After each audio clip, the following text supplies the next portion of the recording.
أنا انتشرت في العالم كله، كل أنواع الأجهزة تدخل فيها البرمجة، حتى الموبايلات عشان التواصل بقى أسهل دلوقتي. كل واحد ماسك موبايله بيبعت شتات وبيكلم أبعد الناس ليه، موجودين في أي مكان في العالم.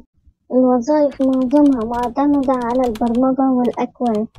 باختصار كده البرمجة بقت داخلة في كل حاجة. أهلا وسهلا بكم في حلقة جديدة من أسرار التقنية.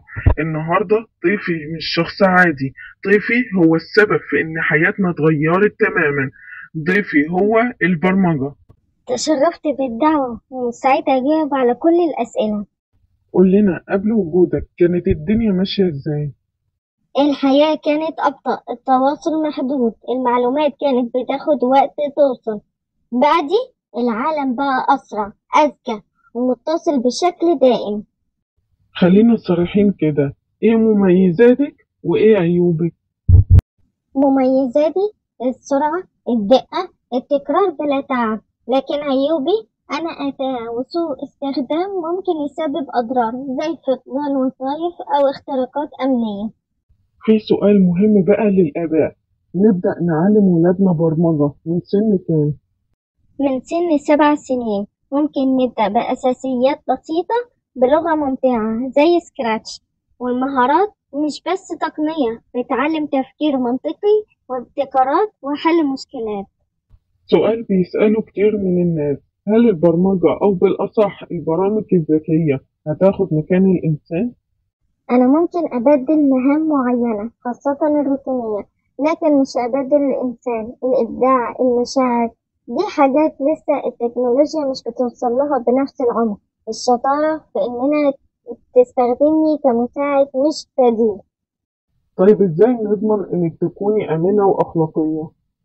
ببناء أنظمة ضوابط واضحة وكتابة أكواد فيها قواعد أخلاقية ومراجعات مستمرة من البشر. وكمان لازم قوانين تحكم استخدامي عشان أمنع التحيز والتلاعب والتجسس.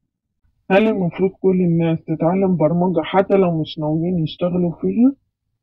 مش لازم تبقى مبرمج، لكن تعلم الأساسيات بيساعدك تفهم العالم الرقمي اللي حواليك، تحل مشكلات، تفكر بشكل منطقي.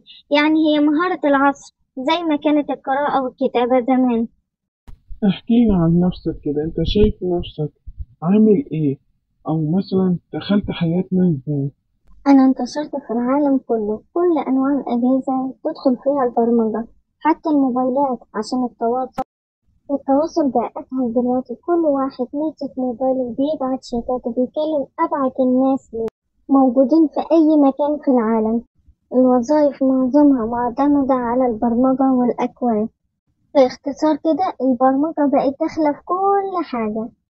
قبل ما نكمل الفيديو ما تنسوش تعملوا لايك على الفيديو وتشتركوا في القناة وتفعلوا الجرس. أنا بتعب جامد جدا علشان أعمل لكم فيديو بمعلومات مهمة تنفعكم وتفيدكم بعد كده.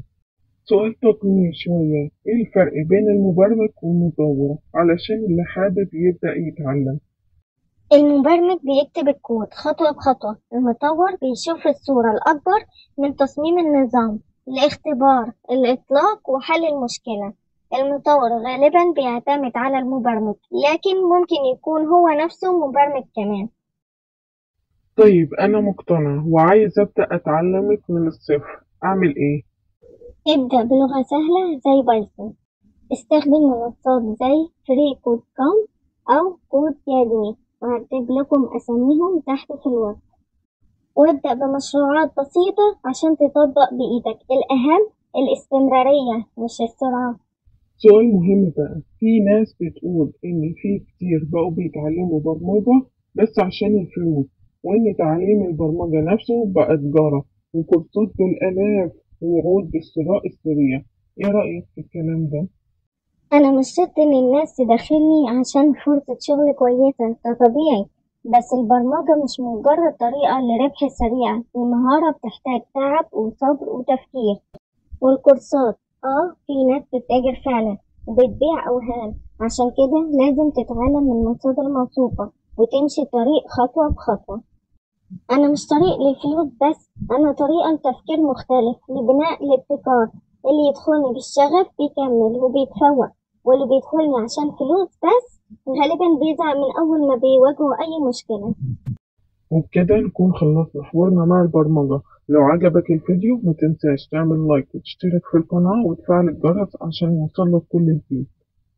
وأسامي لغات البرمجة اللي اتكلمنا عنها من شوية والمنصات هتلاقوهم في الوصف تحت، شوفوها وابدأوا أول خطوة. لو عايزين حلقات تاني من البرمجة، مثلا نعرف هل البرمجة هتبقى أهم من الدراسة التقليدية؟ هل ممكن أتعلم برمجة من غير ما أكون شاطر في الرياضة؟ إيه أغرب استخدامات شفتيه للبرمجة؟ هل البرمجة مجال صعب للبنات؟ هل في برمجة بدون أكواد؟